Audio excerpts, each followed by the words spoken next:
Hello sisters and hello mga guys. So ayan, bago tayo magpatuloy, subscribe, share muna kayo ng vlog na ito. So ayan, so I would like to thank the following sponsors sa gown na ito. So thank you so much kay Father Romnick, kay Jackie, Tita Melly, Tita Susan, Tita May, Ate May, kay Magda at kay Tita Vicky, kay Ate Girly at kay Ate Olive, at sa nagpahiram po ng makina na pantahi kina Angeli. Thank you so much sa iyong makina kahit medyo mahirap, so kinaya lang po. So ayan, enjoy watching. Bye.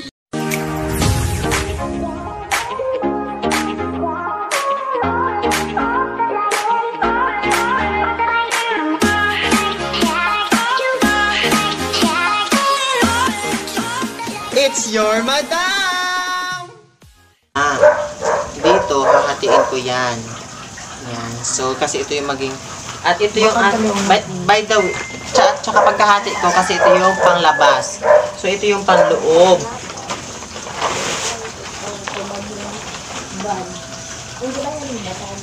Ay pag ganon, so itatali ko pag dudugtong ko ito.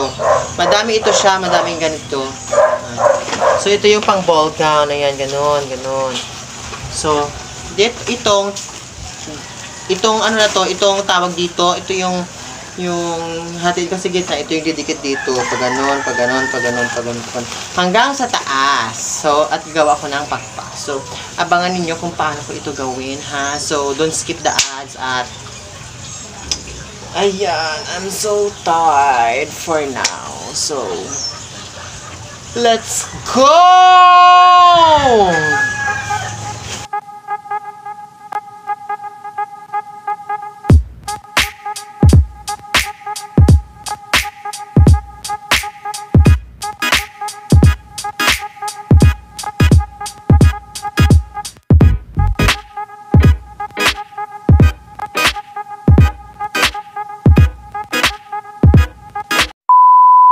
So ngayong gabi ay tatapusin na po natin yung biniyak-biyak na sako.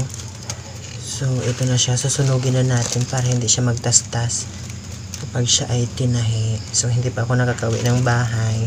I'm here at house of Joey Lasing. So tapusin na natin ito para bukas.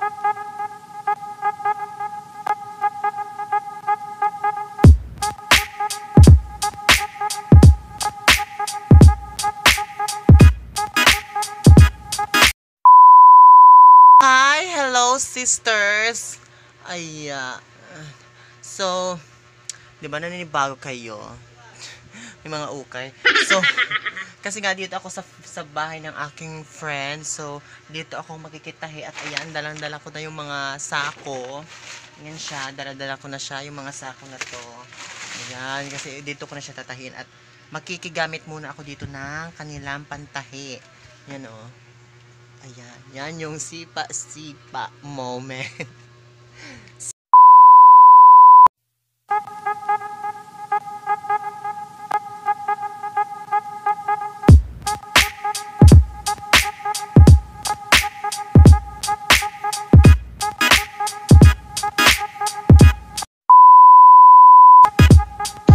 So ayan mga sister, so natapos ko ng tahin ang bilog at ayan na po yung ating panlabas, yung may sharing na yan.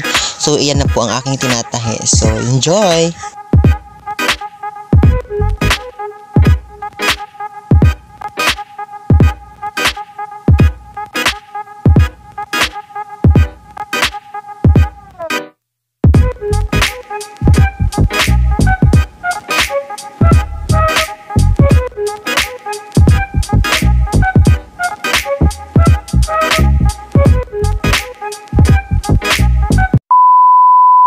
Na ganito, ilalagay, nakasukat na ito dito sa aking sa dibdib.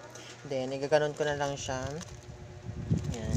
And then i-shape ko siya na puso. Ayan. Ganon.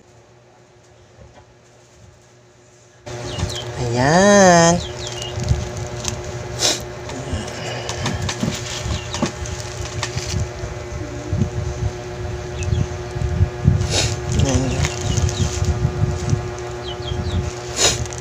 Yan, Jai.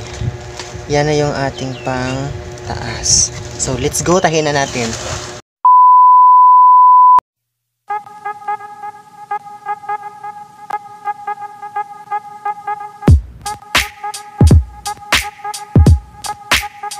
Ikabit na natin yung kanyang pangtaas.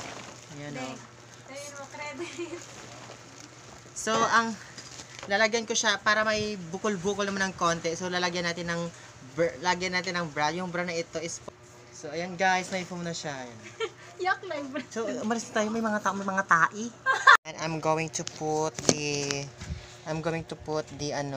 zipper dito sa likod. Ayan, dito sa baba. Para hindi ako mahirapan.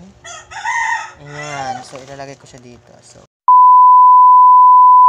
hi, sister. Nakailang araw na tayo. Pasensya dyan sa aircon. So, ipagpatuloy ko ulit yung paggawa. Wala ka naman. Gaga ka. Tuloy na natin yung paggawa. So, ng pakpak na. Pakpak na yung gagawin natin. So, meron akong 2 sako.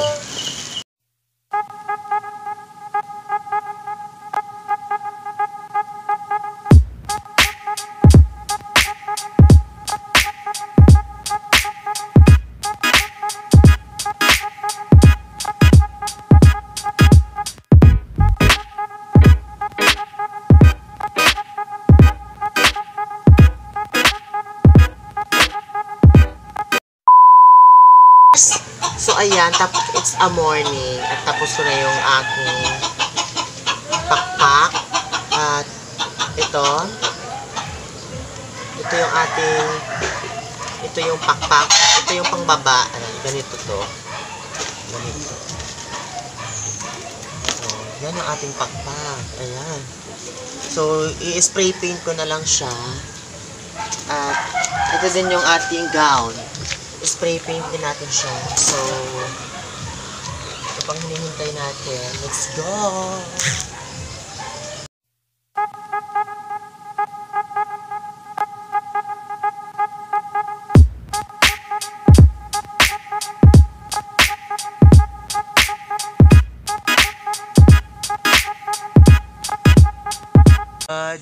Ayan na po yung ating gown. So, kinulang siya sa spray paint. So, oh my god, ano ba ang gagawin dyan? Kinulang siya sa spray paint. Hello, sister again. Ayan. So, yan na yung pakpak. So, ipapakita ko sa inyo ngayon kung paano ko idikit sa kahoy yung pakpak, ipagdugtong. So, see you at dito ko nilagay yung cellphone na yan dyan. So, para makita nyo agad. So, let's go! So, ayan mga sister. So, pagkatapos ko kapaggawa ng pakpak, gumawa na rin ako ng kawain na bilog upang pampabilog doon sa aking palda sa baba, yung ating maging silbing gown. Hindi ko na siya nabidyohan kasi we're so busy na. So, enjoy na lang sa pag-watch. Yung madali naman siya gawin. Kaya, go na!